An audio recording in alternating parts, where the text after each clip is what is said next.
Bonnie, I want to thank you for allowing me to come to your home. After I saw the books that you have written on poetry and so forth, you really caught my interest. Where are you from originally? I was born and raised in Marshall County, northwestern Minnesota, and my hometown was Newfoundland, but I lived 7 miles straight west there in a place that was kind of an outpost, Ellet, Minnesota. My parents moved there when I was 6 months old, and that was my home until I graduated from Newfoundland High School. Which high school? Newfoundland. Newfoundland, way up in the boondocks. That's what It was in the boondocks, that's for sure. So how long did you live in that area? Well, I suppose I moved when I was 17 because in this area, my mom and dad in this Ellet place, they lived in a store, but there was a church across the road and a school across the road, and I would sneak over to the school when I was 3-4 years old, and my mom said that's enough. So she sent me to first grade, and I was in the country school for 1 year. And it's called Fairview School.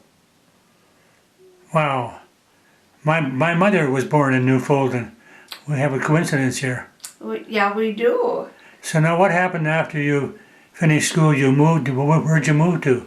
I went to Bemidji State College and became a teacher of English, and I also took Russian there because the Russian teacher was recruiting when I registered, and I thought, hey, that sounds interesting, and so I took Russian, and that's how I got into that language, but I basically taught English when I graduated. Wasn't there some point you became a registered nurse? I did. When I moved up to northwestern Minnesota and met my husband, I spent a lot of the years as a wife there, and a farm wife, and then I was close to 50 years old, and I went to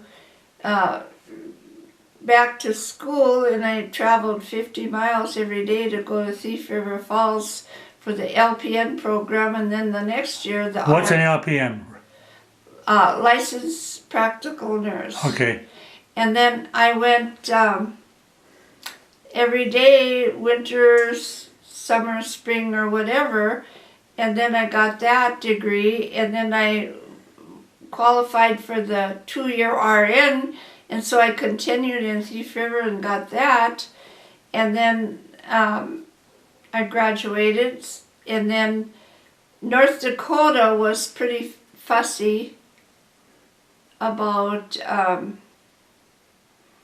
their educational requirements, but they kind of slacked off a little bit.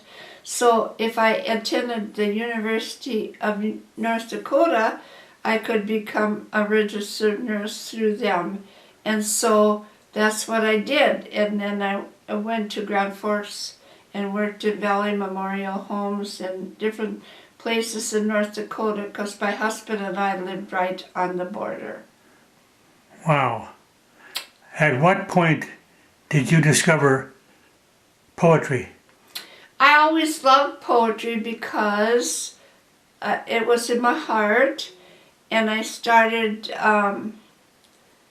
writing down things, but when we were in Brainerd and I was in the worked in the psych ward, I'd come home and I'd write. My husband, I had to take over as caregiver and help that way, and then I would write when I got home, and that's when I started putting down my poetry that I had written, and that's where it all started. So as far as the artwork, I found that if I was going to have cards or my poetry, and things like that, I would have to pay a lot to get the artwork, and I decided, okay, I will do my own. And it worked out pretty well. I didn't consider myself a painter or a writer. I mean, I consider myself a writer, but I didn't consider myself a painter or a sketcher or whatever. But I found out it was a lot cheaper than to hire it done. When I was here visiting, I saw 8 books of poetry. Are there more books that I don't know about? Well, there are 2. One, I put my nature poems in a book called Snow Presents, like presents, gifts, and other poems. And that was my nature poetry. And then later on, when I was in the Brainerd area, I was privileged to have our church have an art exhibit for whatever art you did, and they chose me. And it was like,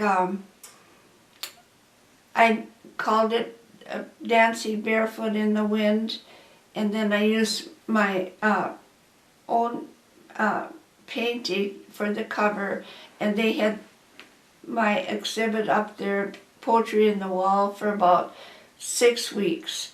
I was so honored there at Church of the Cross when they did that. How many books in total have you written? Well, I am working on, actually I put my Margaret books, I put the 3rd one there, so that's about 9, and then I helped my husband do his stories, and from the 30s, so it's about 10 books. If I want to purchase a book, is it done through Amazon? Yeah, okay, so my book with the Margaret trilogy, the last book in... Is that the one right on the table there? Yeah. Yeah, you grab it. Okay, the last trilogy book is in here. Put it over there, okay. I haven't published that. Okay. I will publish it independently, but that has the whole story of growing up Margaret in it. And it's got the 2 Margaret books and then the 3rd one, which was difficult for me because I didn't know how to put 12 years in one book. But I finally figured it out. And so the 3rd book is from about 8th grade to when they get married. Okay, put the book down. And then anyway, so I really like it. It is about life in the 50s in a northern Minnesota town, Norwegian basically, and life there. And it's pretty special to me. Well, yep. This book, it is fiction, but it captures the culture of the day that I grew up in the 50s and 60s. And so did I. Yeah, and it just is so much. I really think baby boomers would love this book, for sure, because it captures our life. And what it was like in a Norwegian town in northern Minnesota, and it's a fiction town, but a lot of the things that happened were typical. Okay. Well, Bonnie, I want to thank you for letting me come to your home and do this story. I can't believe you could sit down and write all this in such a short period of time. And I relate to it because the 1950s is when I grew up. So I got excited when you mentioned it in the 50s and in the same area my mother was born. Right. Well, this has been very interesting. Thank you. Did I miss anything? No, and thank you so much for coming. I'm just glad you're interested. It's been fun.